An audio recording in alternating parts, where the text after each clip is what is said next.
Puji Tuhan. Selamat sore Bapak Ibu Saudara yang dikasih oleh Tuhan. Yang disayang sama Tuhan, boleh katakan amin. Boleh saudara bilang kiri kanannya, saya disayang Tuhan. Saya yakin Tuhan sayang sama kamu juga gitu. Saya yakin Tuhan juga sayang sama kamu. Amin. Amin. Amin. Puji Tuhan. Saudara, ini adalah Mega Prayer Night. Selamat datang di dalam Mega Prayer Night.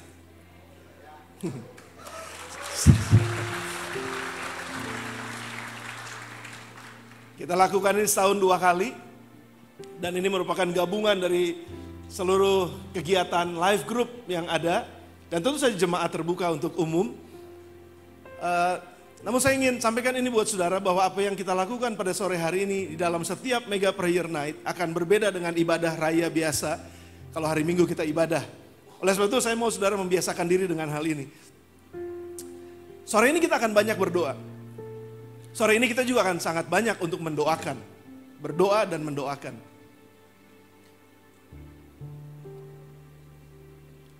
Saya ingat sama 3 cerita saudara. Setiap orang yang membutuhkan Tuhan Yesus pasti ketemu sama Tuhan Yesus. Setiap orang yang memerlukan jawaban doa dalam hidupnya, di mana mereka mencari jawaban doa, waktu mereka cari Yesus, mereka ketemu sama Yesus. Yang pertama kalau saudara ingat cerita satu orang wanita yang pendarahan 12 tahun. Kita tahu cerita ini sama-sama. Cerita yang sangat sering kita dengar. 12 tahun pendarahan, 12 tahun cari kesembuhan, 12 tahun cari tabib mungkin, 12 tahun mencari rumah sakit mana yang bisa dokternya hebat, bisa menyembuhkan. Dan 12 tahun juga mungkin dia udah keluarkan begitu banyak uang. 12 tahun juga dia udah keluarkan begitu banyak usaha. Tapi gak sembuh saudara. Dan dalam keputusasaannya sudah bisa bayangkan. Dalam kejengkelannya mungkin dengan penyakitnya. Karena dia gak bisa bersentuhan dengan siapapun. Karena dia najis kan saudara. Di Israel kalau orang berdarah. Kan yang saya pernah khotbahkan ini udah lama sekali. Kalau habis melahirkan masih ada darah keluar itu masih najis saudara. Orang yang wanita yang datang bulan masih berdarah najis saudara. Gak boleh sentuhan. Bahkan kasur yang dipegang pun najis.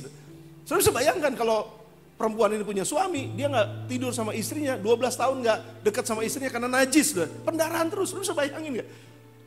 Begitu putus asa, begitu gak punya pengharapan sepertinya. Dan dia mencari Yesus, dan waktu dia ketemu Yesus, kan kita tahu ceritanya, dia tahu Yesus ada di situ. Dan dia katakan, asalku jamah saja jubahnya, aku akan sembuh.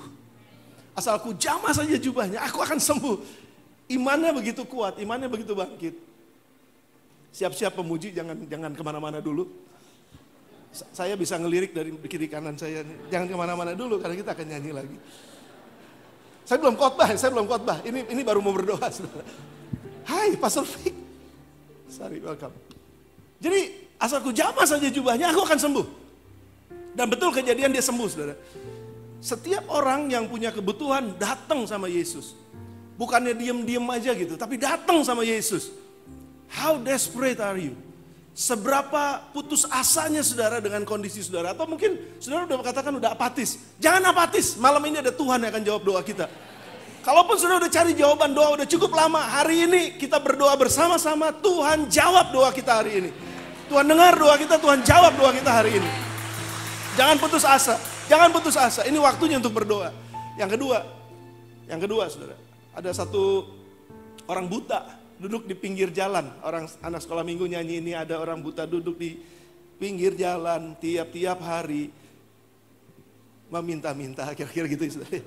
Saya lupa lagunya. Tapi dia udah desperate juga karena dia udah buta sejak lama. Dan gimana mungkin bisa melihat, udah buta, gak ada dokter yang bisa sembuhkan. Dan waktu dia dengar tentang Yesus, imannya mulai bangkit. Oh ini ada seorang yang bisa menyembuhkan dia. Dan dia tahu hari itu, katanya hari itu Yesus lewat. Dan begitu Yesus lewat di daerahnya, lalu dia berteriak. Saya pernah khotbahkan itu cukup lama juga. Saya ingat, saya membayangkan orang buta ini kan nggak tahu Yesus di mana. Rame di sana dia teriak ke sana, rame di sana dia teriak di sana. Jadi kira-kira Yesusnya di mana nggak tahu juga. Pokoknya dia berseru aja, Yesus anak Daud, kasihanilah aku. Selalu ada usaha untuk menjangkau Yesus, selalu ada usaha untuk datang sama Yesus. Gitu. Karena memang desperately need gitu, membutuhkan benar-benar. Saudara kalau kita butuh sesuatu, saya yakin kita akan usahakan untuk sampai bisa dapat. Nggak cuma pasif aja gitu saudara. Sore ini adalah sore di mana kita mau aktifkan iman kita. Dan pada akhirnya kita tahu, Yesus dengar orang buta itu berteriak dan Yesus tanya, itu saya mau datang ke sana. Lalu Yesus datengin dia, kamu mau apa? Kamu mau apa? Kamu mau saya tuh lakukan apa buat kamu? Orang buta ini bicara dengan sangat tegas, dia bukan minta uang karena Yesus pikir dia mau minta uang nih. Jangan-jangan dia cuma minta uang aja karena dia pengemis kan. Tapi kamu mau apa? Enggak, saya bukan mau uang, saya mau kesembuhan. Kebutuhan saya yang paling kuat adalah kesembuhan, bukannya uang. Karena kalau saya sembuh, saya bisa cari uang. Ini imannya luar biasa, saudara. Dan pada hari itu juga Yesus sembuhkan dia. Luar biasa. Ada satu orang lagi, dia nggak butuh kesembuhan, dia nggak butuh apa-apa karena dia nggak sakit. Cuman dia kosong dalam dirinya, dia sedang mencari jawaban dalam hidupnya. Orang kaya, kayanya luar biasa, kayanya jorok kotor, bukan jorok kotor, maksudnya kayanya kotor. Ada di mana-mana kekayaannya. Tapi dia desperately need karena ada sesuatu yang kosong dalam hidupnya. Namanya Zakius. Ketika dia dengar Yesus, katanya rame-rame gitu kan, ada gosip-gosip tentang Yesus dan lain sebagainya. Terus dia pikir, orang macam apa ini Yesus? Dia coba cari, dia coba datang, dan dia coba lihat katanya akan jalan di kotanya. Lalu dia usahakan untuk bisa ketemu sama Yesus. Bahkan dia mau cuma lihat Yesus aja, dia naik ke atas pohon. Berusaha dengan sungguh-sungguh datang sama Yesus. Saudara, 3 cerita ini intinya adalah berusaha untuk datang sama Yesus karena Yesus yang punya jawaban. Percaya bahwa Yesus sanggup untuk mendengar doa. Dan bukan cuma sekedar percaya Yesus sanggup dengar doa, percaya juga bahwa Yesus sanggup menjawab doa. Makanya mereka datang sama Yesus, mereka gak duduk diam, mereka gak tunggu, mereka datang sama Yesus. Dan kita tahu ujung ceritanya, Zakius akhirnya Yesus bilang, anak ini juga anak Abraham, dalam rumah ini hari ini terjadi keselamatan. Itu Zakius sukacitanya luar biasa. Wah, ini kalau dikhotbahkan tiga ceritanya seru banget. Tapi saya mau pastikan pada sore hari ini bahwa setiap kita datang kepada Yesus. Setiap kita menghampiri Yesus. Ini bukan cuma sekedar ibadah biasa. Ini bukan cuma sekedar ibadah kayak hari Minggu. Ini adalah mega prayer night. Dan kita mau berdoa bersama-sama, membangun iman kita bersama pada sore hari ini. Namun bukan cuma sekedar itu, selain kita datang sama Tuhan, dalam setiap kebutuhan kita, ada satu cerita yang terakhir yang saya mau ceritakan buat saudara. Ada satu orang lumpuh yang gak bisa jalan kemanapun, lalu dia juga butuh kesembuhan. Ada 4 orang temennya yang gotong dia.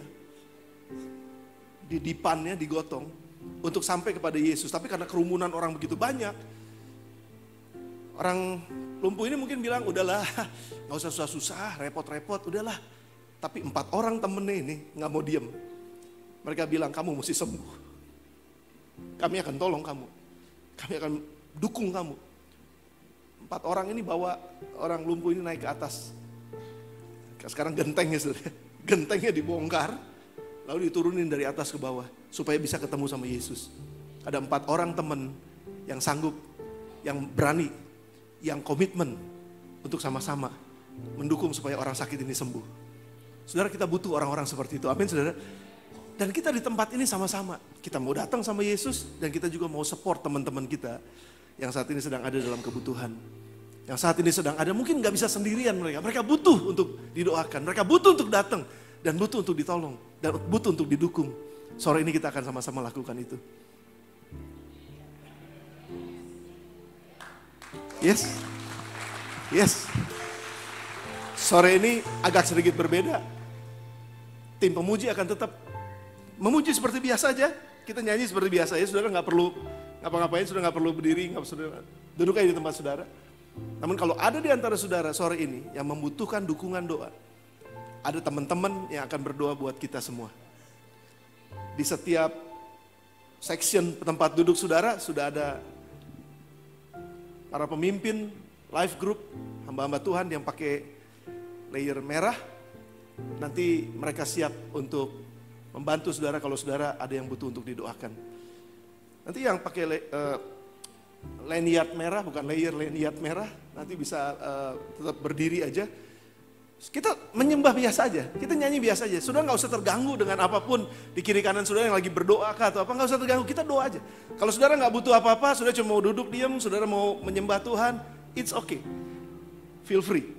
Saudara menyembah aja, sementara singers nanti akan terus bawa kita pada pujian penyembahan. Dalam pujian penyembahan ada hadirat Tuhan di sana. Tuhan bertahta atas pujian orang-orang percaya. Dan juga dalam pujian dan penyembahan dalam hadirat Tuhan sekali lagi ada jawaban doa dan ada kesembuhan yang Tuhan akan lakukan. Entah apapun yang kita butuhkan pada malam hari ini. Mega Prayer Night, tempat di mana kita berdoa bersama-sama. Oke saudara? Sudah ngerti maksud saya? Mari saya mengundang yang pakai lanyard warna merah, bangkit aja berdiri di tempat saudara. Nanti siap-siap untuk mendoakan. Jadi saudara yang duduknya deket-deketan sama mereka, saudara tinggal datang sama mereka, tolong doain saya. Saya mau berdoa bersama-sama. Feel free. Jangan ngerasa seperti nggak enak, karena kita lagi memang ada dalam suasana doa. Feel free, ini nggak pernah kita lakukan sebelumnya, tapi kita mau coba lakukan ini dalam Mega Prayer Night kali ini. Oke, singers bantu kita, pujian akan bantu kita. Connected, terhubung saudara. Ini menjadi satu tema kita bersama-sama, terhubung. Ya, saya tunggu pergerakannya biar nggak terlalu hektik. Kalau ada yang mau duduk di depan, boleh di depan, masih ada bangku kosong sekitar 10. Jadi kalau ada yang mau silahkan. Mau maju silahkan. Baik, terhubung saudara. Get into the deeper, itu tema kita pada malam hari ini. Masuk ke dalam tempat yang lebih dalam. Terhubung kepada Tuhan, terhubung. Nah tergantung sih saudara, kita mau terhubung dengan siapa dan mau terhubung lebih dalam dengan siapa. Saya mau kita baca Yehezkiel 47. Ayatnya cukup panjang, tapi saya mau saudara simak saja ayat-ayat ini dan baca ayat-ayat ini. Kemudian ia membawa aku kembali ke pintu bait suci. Ini penglihatan Nabi Yehezkiel. Dan sungguh ada air keluar dari bawah ambang pintu bait suci itu. Mengalir. Air yang mengalir dari bait suci. Air selalu dipakai sebagai analogi.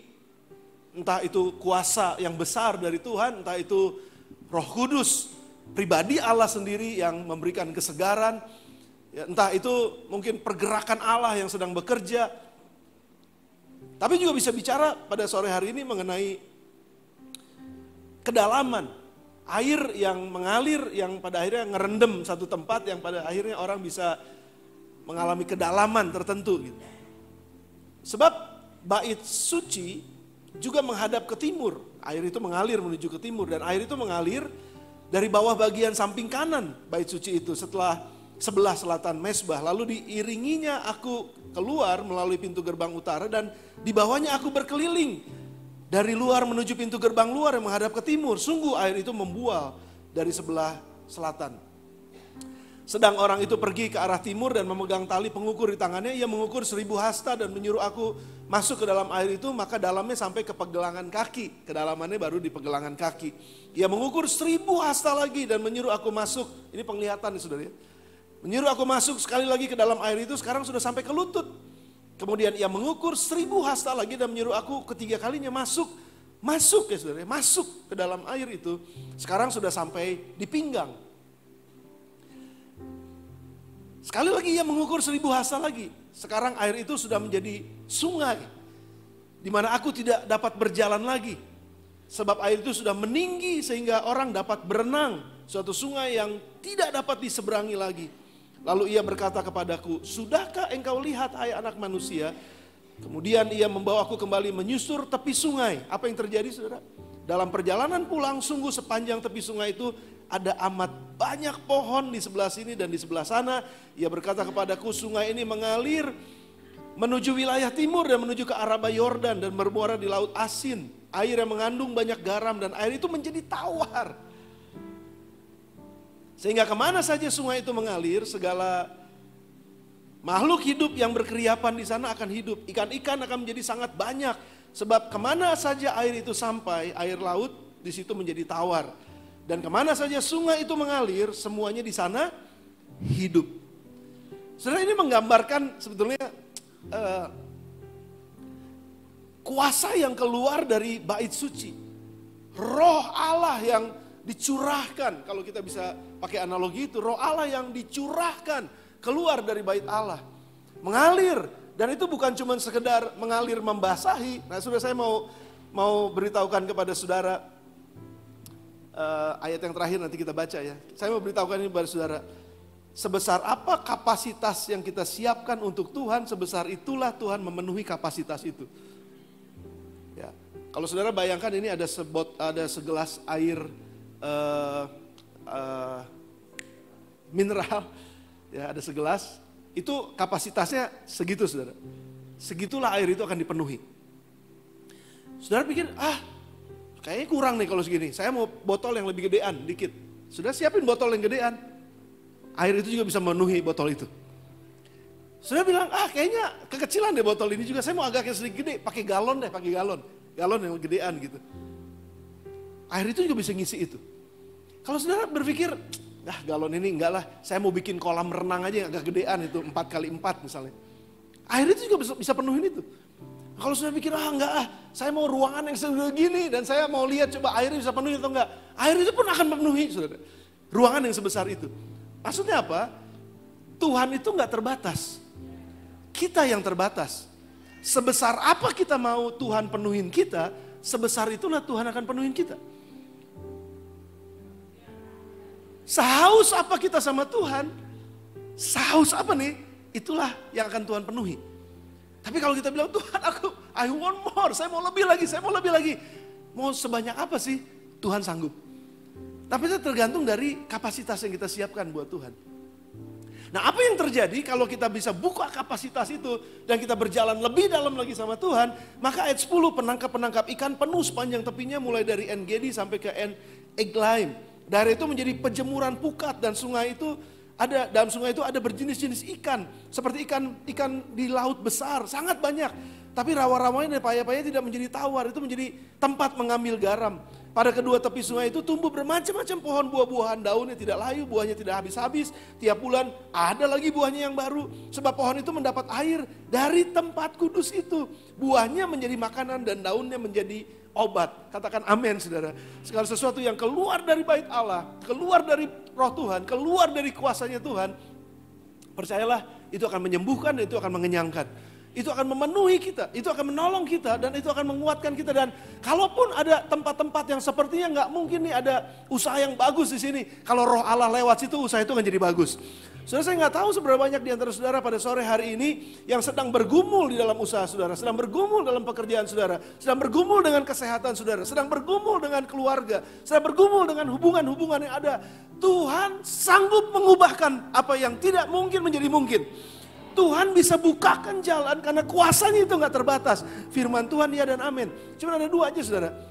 Getting closer and getting deeper. Mari kita masuk lebih dekat sama masuk lebih dalam. Karena tergantung dari sedalam apa kita mau ikut, sedalam apa kita mau mengalir, sedalam apa kita mau melangkah, sedalam itulah yang Tuhan akan sediakan buat kita. Kalau kita mau melihat sesuatu yang supernatural, karena seringkali kan kita maunya yang natural. Yang supernatural itu kayaknya agak sedikit berat-berat deh. Kalau yang natural mau udah, pokoknya ada uang segini ya udah segitu aja. Kalau yang supernatural uang segini bisa jadi segitu. Bukannya sihir ya saudara ya. Kan dulu banyak tuh orang pakai jubah-jubah apa dimasukin uangnya ke jubah terus dikeluarin jadi banyak gitu. Bukan itu maksudnya. Tapi Tuhan sanggup mengubahkan sesuatu yang mati jadi hidup gitu. Tuhan sanggup untuk mengubahkan sesuatu yang gak mungkin buat kita menjadi mungkin. Dan itu namanya supernatural. Dan sesuatu yang supernatural Tuhan bisa lakukan tergantung gedenya seperti apa, besarannya seperti apa, pengalaman seperti apa. Tergantung dari kapasitas yang kita siapkan. Tapi pada intinya kalau Tuhan bergerak, supernatural pasti akan terjadi. Nah, kita hidup dalam sesuatu yang natural. Dan kalau kita mau masuk ke dalam sesuatu yang supernatural, yang mustahil buat manusia tapi nggak mungkin buat manusia tapi mungkin buat Tuhan, maka kita mesti masuk ke yang supernatural. Dan untuk yang supernatural ini nggak bisa dengan cara lain kecuali dengan doa. Doa adalah usaha, doa adalah bagian dari yang kita kerjakan masuk ke dalam hadirat Tuhan untuk menyaksikan dan mengalami sesuatu yang supernatural. Nggak mungkin yang supernatural bisa terjadi kalau kita tetap hidup dalam yang natural. Nah, saya mau ajak kita masuk untuk lebih dalam lagi saudara. Semua yang berharga itu ada di tempat yang dalam.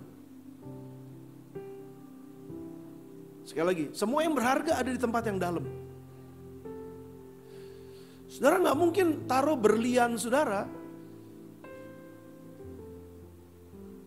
di pagar halaman. Saudara, taruh berlian saudara yang berharga di tempat yang tersembunyi. Bait suci bicara mengenai pelataran, tempat kudus, tempat maha kudus. Orang banyaknya maunya sampai pelataran doang gitu. Senang-senang aja di pelataran. Oh rame ketemu, say hi, high five dan lain sebagainya di pelataran. Tapi begitu masuk ke tempat yang lebih dalam, itu udah tempat yang kudus, yang orang udah lebih terseleksi di dalamnya, saudara. Tapi ada ngalamin sesuatu yang lebih di dalam ini. Nggak cuma sekedar seperti yang di luar. Saya nggak mau bahas tabernakel, tapi kalau kita mau masuk lebih dalam lagi, yang masuk lebih dalam lagi di ruang holies of holies, tempat yang maha kudus, cuma 1 orang dalam 1 tahun. Artinya dari ribuan orang di pelataran, masuk lebih sedikit lagi ke dalam tempat yang kudus, dan masuk ke tempat yang maha kudus, cuma 1 orang. Imam besar, dan gak boleh ada yang lain. Tapi kita mengucap syukur karena Tuhan Yesus sudah lakukan, dia robek itu semua, dan siapapun bisa masuk ke tempat yang paling kudus. Siapapun dari kita, gak cuma sekedar imam besar, tapi siapapun dari kita yang mau masuk ke sana. Cuma pertanyaannya adalah, mau gak kita masuk ke sana? Kenapa? Karena di dalam tempat yang maha kudus itulah Tuhan menyediakan sesuatu yang sangat berharga, yang gak disiapkan di pelataran. Kalau kita mau jadi orang Kristen yang cuma mau mainnya di pelataran, kita gak akan dapetin sesuatu yang di luar pemikiran manusia yang Tuhan udah siapkan sebetulnya di ruang yang maha kudus. Pewahyuan yang baru, hikmat yang luar biasa, kekuatan yang melampaui segala akal manusia, itu adanya di ruang yang maha kudus. Yang gak didapetin hanya di tempat yang di luaran yang rame-rame aja gitu. Sesuatu yang berharga didapatkan di tempat yang lebih dalam. Kenapa kita mesti ngegali Freeport, itu emasnya banyak luar biasa. Saya pernah diceritain, katanya kita jalan aja di situ terus congkel sedikit itu udah ada emas di situ. Tapi kan ya nggak tahu emasnya emas kadar yang berapa ya. Tapi kalau dilihat dari atas tuh ternyata itu seperti sumur besar, saudara, yang udah digali itu. Kalau ngelihat truk yang besar-besar tuh truknya cuma segede gini kira-kira. Itu kalau dari atas tuh lihatnya. Itu kecil truk-truknya, tapi itu adalah tanah yang udah digali begitu dalam, saudara. Dan itu dibornya masuk lagi ke dalam. Saya nggak tahu berapa banyak di antara saudara yang pernah ke Freeport, saya belum pernah, tapi diceritain sama orang sana. Itu masuk dibor ke dalam. Komunitas di dalam sana. Ada kota kecil di dalam sana. Masuk ke dalam tanahnya, saudara. Dan itu diambil, ada begitu banyak berlian, ada begitu banyak, bukan berlian, ada begitu banyak, kalau saya bilang emas, takutnya mbaknya cemburu. Ada emas di sana, tapi nggak ada mbak di sana. Emas-emas yang begitu banyak di sana, yang berharga tapi perlu digali lebih dalam. Saudara, kalau mau ketemu Tuhan dan mengalami apa yang berharga yang Tuhan mau berikan buat kita, ayo masuk lebih dalam. Jangan cuma di luar-luar. Jangan cuma sekedar, ya udah yang penting saya jadi orang Kristen, ya udah saya dan lain sebagainya. Saudara, untuk masuk ke tempat yang lebih dalam, itu dibutuhkan pengenalan dan kepercayaan yang lebih dalam. Saudara nggak akan pernah membiarkan Grab atau ojek, Gojek yang bawa barang saudara untuk masuk ke ruang tidur saudara. Bawain barang saudara. Setuju gak dengan saya? Paket. Mang, masuk. Saya lagi mandi, masuk aja kamar saya. Akan begitu saudara? I don't think so.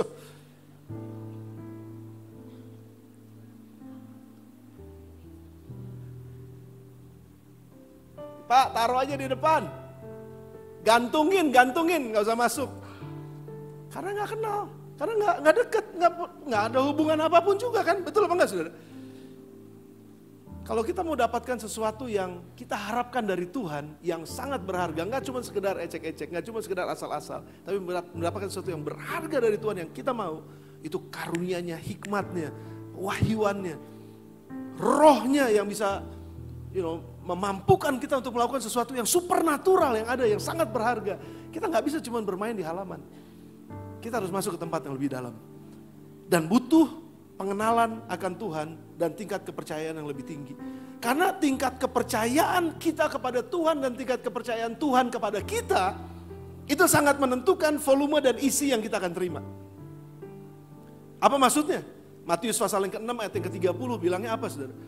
Jadi jika demikian Allah mendandani rumput di ladang yang hari ini ada dan besok dibuang ke dalam api, tidakkah ia akan lebih lagi mendandani kamu, hai orang yang kurang percaya? Tuhan Yesus lagi ngomong tentang kekhawatiran. Saudara, kalau kita betul-betul mempercayai Tuhan, gak perlu ada kekhawatiran dalam kehidupan kita. Kalau kita begitu percaya bahwa Tuhan akan pelihara anak-anak kita, Tuhan akan pelihara masa depan keluarga kita, Tuhan akan peliharakan apa yang sedang kita lakukan dan sedang kita kerjakan, Tuhan akan campur tangan. Saya mempercayai ini Tuhan, gak perlu ada kekhawatiran.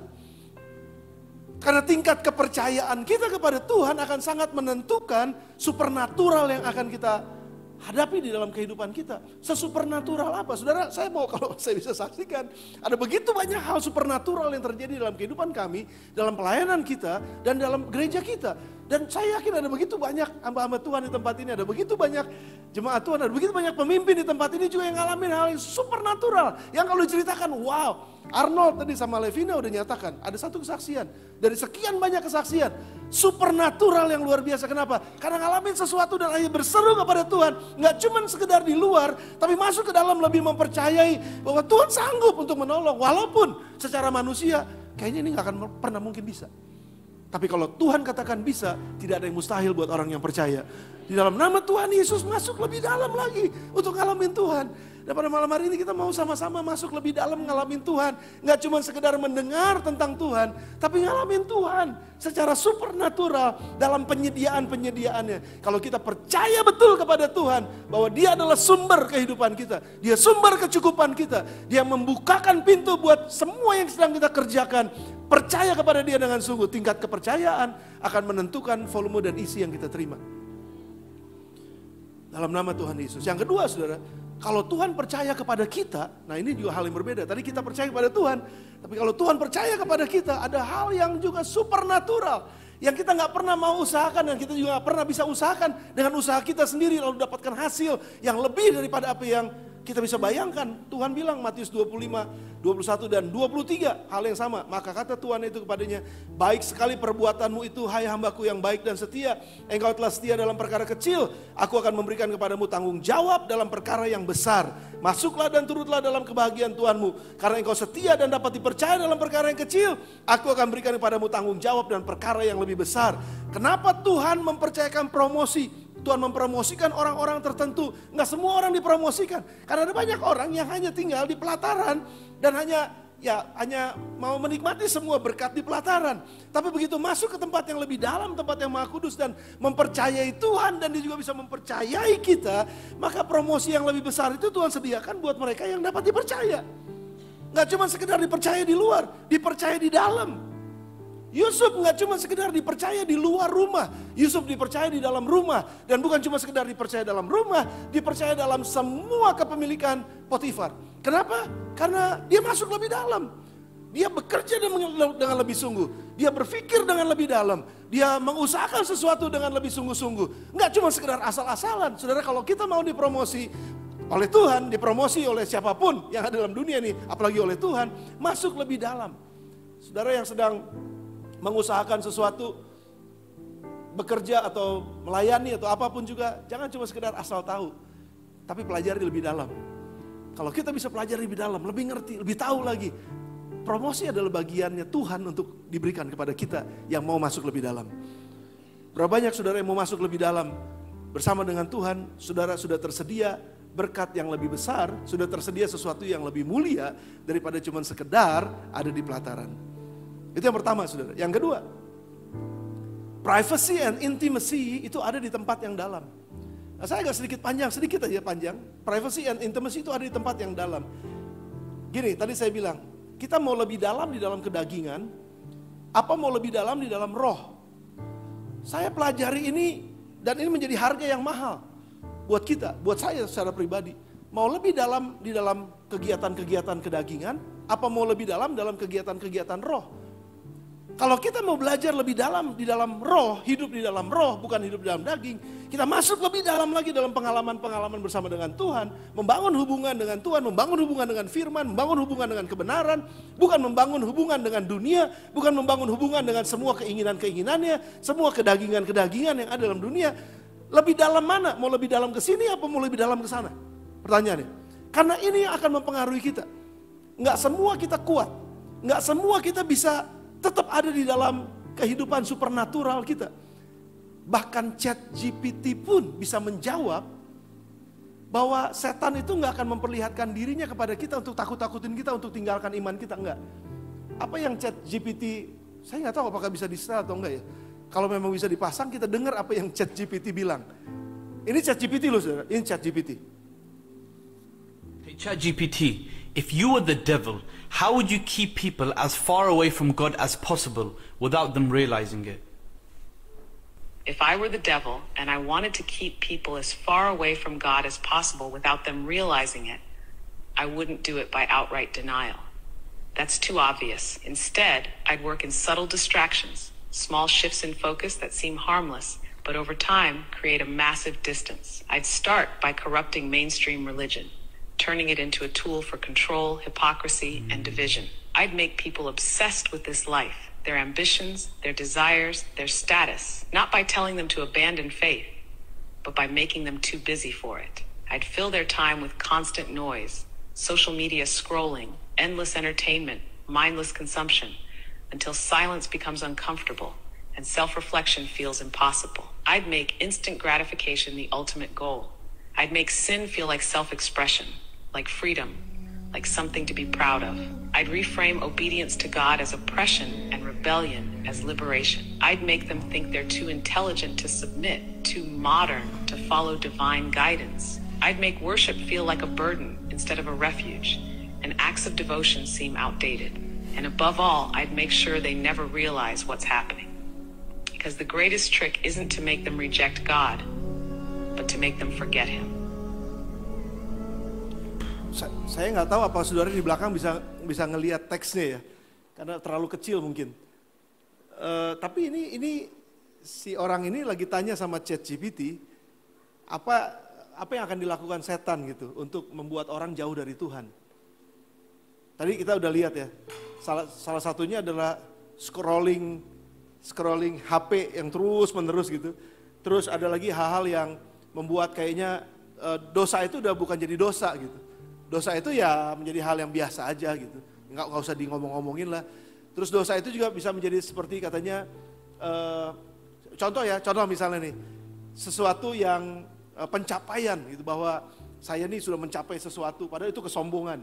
Lalu orang dibuat bahwa ibadah itu menjadi ibadah yang biasa lah, udah nggak usah yang terlalu serius-serius amat, nggak usah terlalu kusuk-kusuk amat, nggak usah terlalu angkat tangan atau apapun, kira-kira gitu ya saudara ya. Jadi ada begitu banyak hal yang dilakukan oleh setan tanpa harus membuat orang meninggalkan Tuhan, tapi dengan sendirinya dengan budaya yang ada dalam dunia ini, yang pada akhirnya mengikuti apa yang dunia ini mau, dan itu pada ujung-ujungnya menjauhi diri dari Tuhan.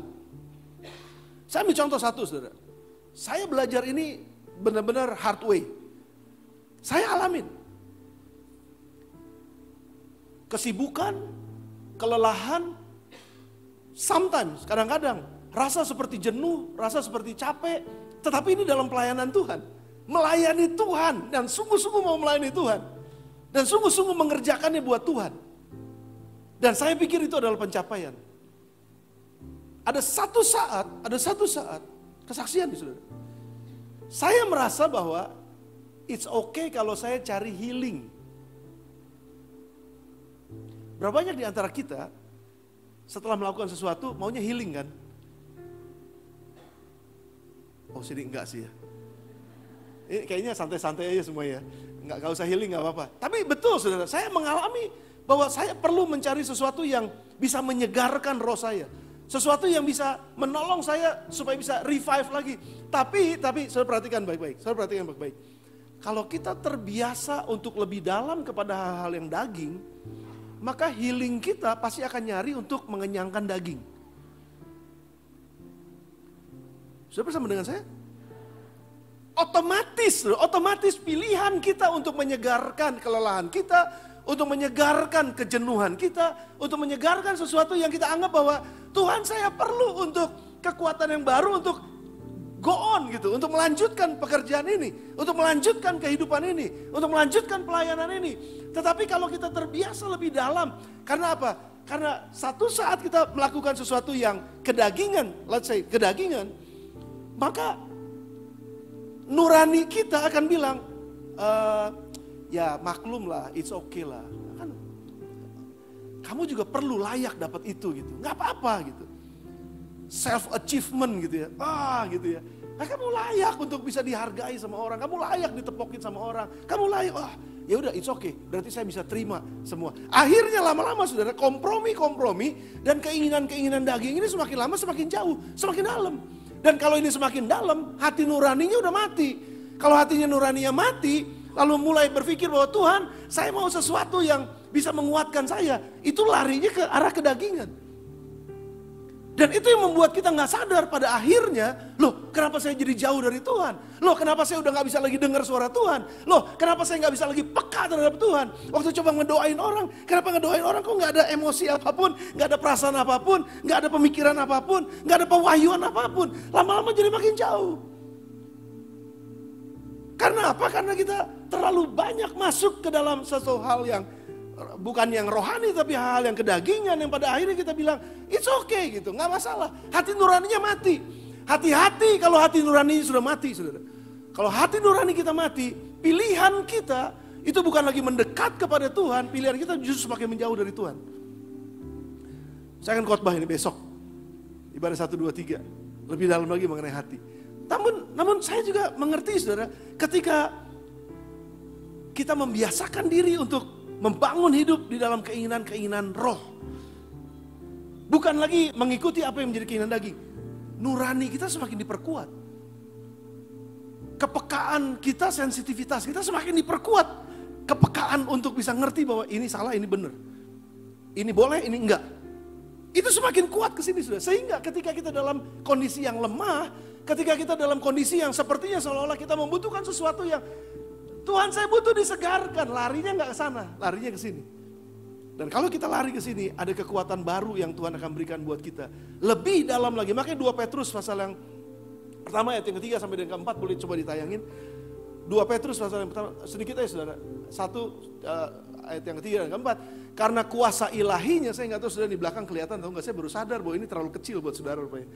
Karena kuasa ilahinya telah menganugerahkan kepada kita segala sesuatu yang berguna, hidup untuk hidup yang saleh oleh pengenalan akan Dia. Pengenalan akan Dia, lebih dalam mengenal Dia di sini, saudara. Dalam pengalaman-pengalaman bersama dengan Dia, membangun pengenalan akan Dia yang telah memanggil kita oleh kuasanya yang mulia dan ajaib. Dengan jalan itu Ia telah menganugerahkan kepada kita janji-janji yang berharga dan sangat besar, supaya olehnya kamu boleh mengambil bagian dalam kodrat ilahi dan luput dari hawa nafsu duniawi yang membinasakan dunia. Mazmur 46 ayat yang ke-10. Untuk bisa masuk ke dalam pengalaman-pengalaman yang rohani, pengalaman-pengalaman yang supernatural bersama dengan Tuhan, lebih dalam lagi, nggak ada cara lain. Mazmur 46 ayat 10, diamlah dan ketahuilah bahwa akulah Allah. Diam dan ketahui. Saat ini susah buat kita untuk diam.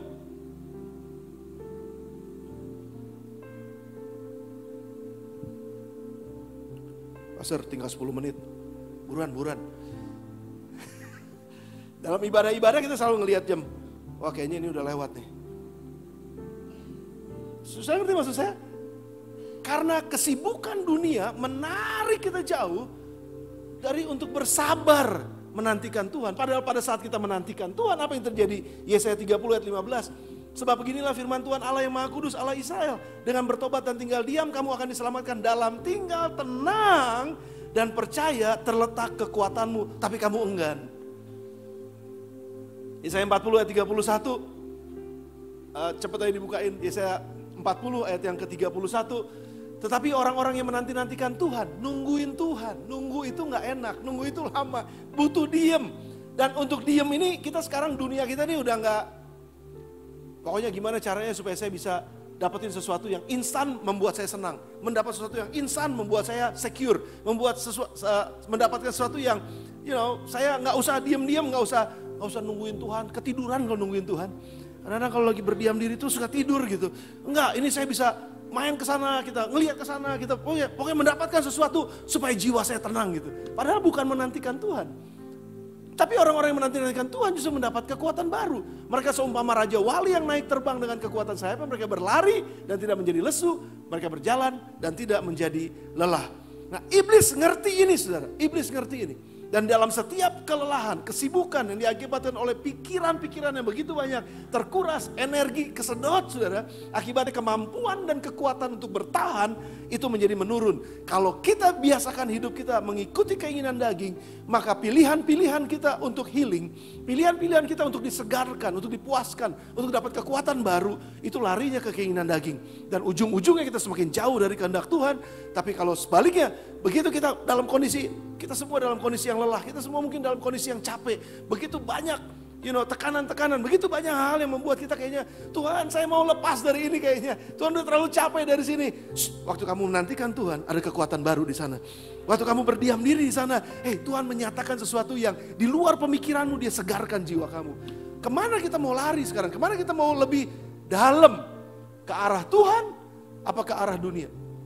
Ke arah Tuhan yang roh adalah, atau ke arah yang kedagingan? Diperdalam kedagingan akan memilih kesukaan yang didapat dari kedagingan. Tapi diper lebih dalam dengan roh akan memilih kesukaan yang didapat dari keinginan roh. Dengan mengikuti keinginan roh, kita akan memiliki pikiran dan perasaan Kristus. Dengan mengikuti keinginan roh, kita akan menerima karunia-karunia roh. Dengan mengikuti keinginan roh, maka kita akan menerima hikmat Allah yang untuk hidup dalam dunia ini. Sebaliknya, kalau kita mengingini keinginan daging, mengikuti semua keinginan daging, kita akan mengikuti apa yang dunia ini jalani.